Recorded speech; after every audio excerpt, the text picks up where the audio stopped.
Merhaba sevgili herkes, kanalıma hoş geldiniz. Bugün sizlerle birlikte lodos dallarından dekoratif çerçeve yapacağız. Hemen eski yine değerlendirdiğim ahşaplardan kabuklarımız var, lodos dallarımız var küçük küçük ve hemen bir hasır bezimiz var. Yuvarlağımızın ölçüsünü de ben daha önceden kestim. Kenarlarından böyle bir 7-8 santim geriye sarabileceğimiz genişlikte bir parça etrafına pay bıraktım. Hemen yapıştırıyorum silikonla parçamızı. Önce böyle dört tarafından sabitleyeceğim. Daha sonra katlayarak ilerleyeceğim yavaş yavaş yapıştırıp. Neden kaplıyoruz? Alttan zeminin gözükmesini istemiyoruz. Çünkü kullandığım ahşap eski. Ama siz tabii ki elinizde temiz bir malzeme vardır. Zemin gözükse de sorun olmaz. O yüzden kaplamaya da bilirsiniz. Ben tamamen alttan kötü görüntüyü engellemek için kaplıyorum. Bu arada yorumlardan en çok istenen çalışmalardan bir tanesiydi lodos dalları. O yüzden lodos dalları temalı bir çalışma yaptık. Biliyorsunuz lodos dallarının bir diğer adı da driftwood olarak geçiyor.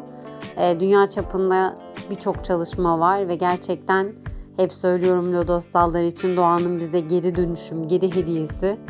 O yüzden çokça kullanılıyor, çok da tercih edilen, çok da güzel olan bir parça. Birçok çalışmamda ben de kullanıyorum biliyorsunuz. Zeminimizi kapladık. Hemen birazcık kuruduktan sonra çalışmamıza başlayacağız. Tertemiz oldu gördüğünüz gibi. Düzgün ve nizami olması için önce ben ortasını buluyorum. Güzel bir nazar boncuğu yapıştırdım. Etrafına deniz kabuklarımızı sırayla yerleştireceğiz.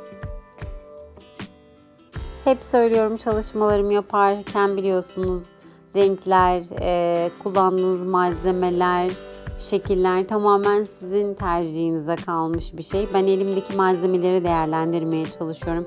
Birçok çalışmamda da biliyorsunuz geri dönüşüm teması olsun istiyorum. Bu da yine o çalışmalarımızdan bir tanesi.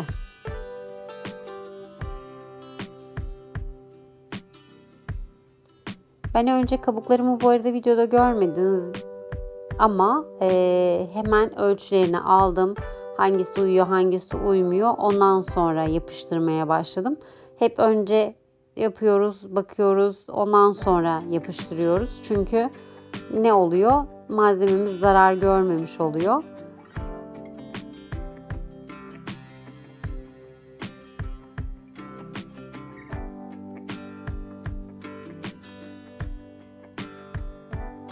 Deniz kabuklarımızı yapıştırdıktan sonra ahşap boncuklarımız var.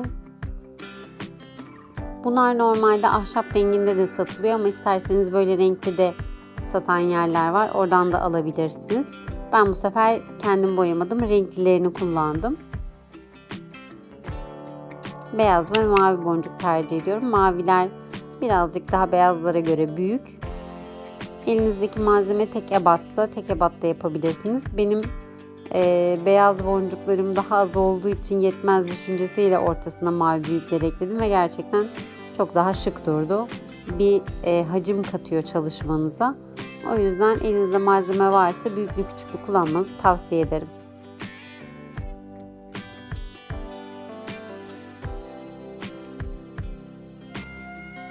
Tam bir yuvarlak elde ettik şu anda.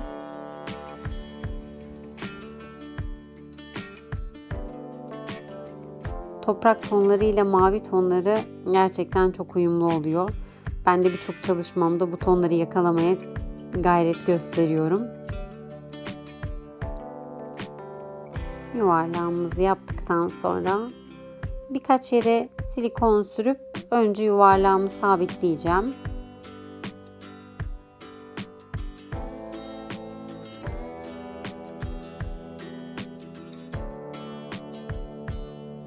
Yuvarlak olmasına dikkat edersek yapıştırırken çok da çabuk yapışıyor zaten hasır zeminin üzerine.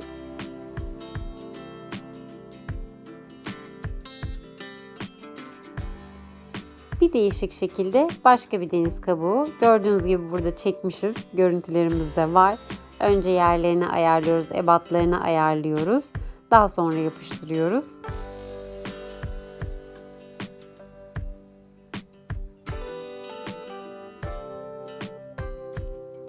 Her boncuğun ortasına gelecek şekilde daireyi devam edeceğim. Etrafına aynı şekilde daireyi tamamlayacağım şimdi.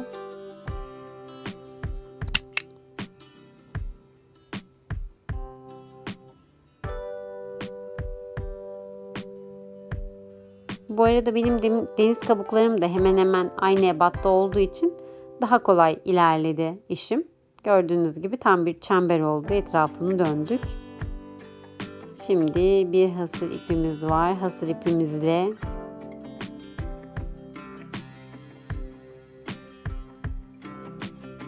aynı şekilde yuvarlağımızı tamamlamaya devam ediyoruz.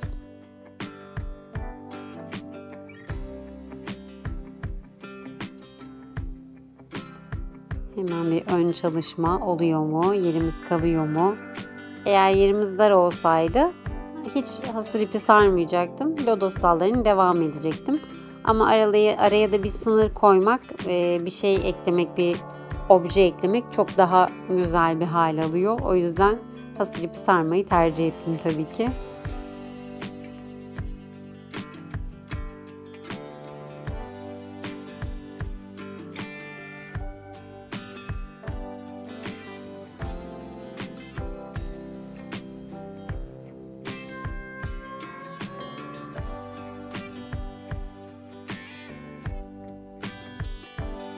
Uçlarımızın biteceği yerleri ayarlayıp daha sonra iki tarafı da birleştireceğiz.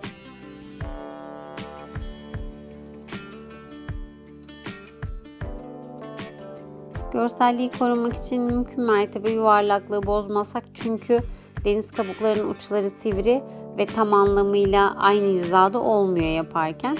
O yüzden burada tamamen el becerisine kalıyor çerçeveyi tam dönebilmek. Benimki de çok mükemmel oldu diyemem ama siz de benim gibi muhakkak dikkat edin çerçeveyi tam dönmeye. Lodos dallarımızı yavaş yavaş yapıştırmaya başlıyoruz. Bu arada size küçük bir tüyo vereyim. Benim gibi kaplayacaksanız hasır bezle, yapıştıracağınız zemine önce birazcık silikon sürüp daha sonra bezi üzerine koyup arkasından yapıştırmaya başlayın. Çünkü ben böyle yapmadım. Direkt kenarlarından yapıştırmaya başladım ve hafif hareketli kayıyor zeminim. Ama siz muhakkak önceden sabitleme yapın.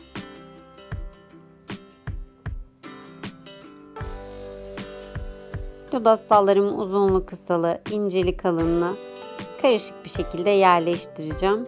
Tabii ki aynı çocukken çizdiğimiz güneşler gibi dışarıya doğru dik olmaları gerekiyor. Yan yana dizerseniz o açıyı sağlayamazsınız.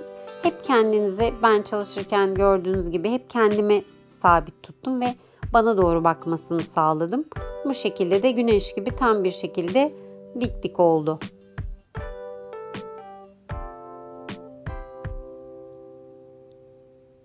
Birkaç tane yapıştırdıkça sürekli çevirdim çerçeveyi ki düzgün bir şekilde yol alabileyim.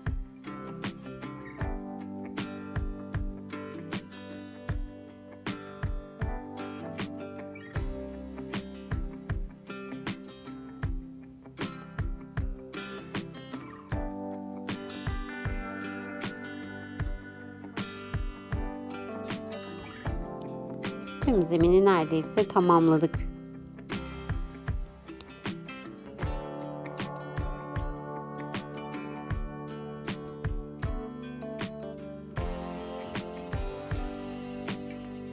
Çok şık, dekoratif bir çerçeve oldu.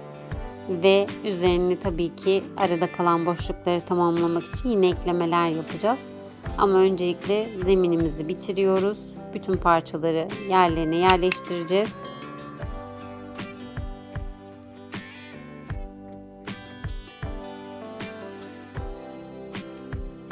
Lodos dallarınız ne kadar renkli olursa, gördüğünüz gibi kendi içlerinde renkleri sürekli değişiyor. Ne kadar girintili, çıkıntılı olursa o kadar daha hareketli ve daha güzel oluyor çalışmamız. Daha şık oluyor. Ufak kalan lodos dallarımızı da aradaki boşluklara ekliyorum. Daha hacimli ve daha dolgun oldu. Eminim ki siz de böyle üzerine ekledikçe lodos dallarını gerçekten böyle çok daha güzel oluyormuş diyeceksiniz.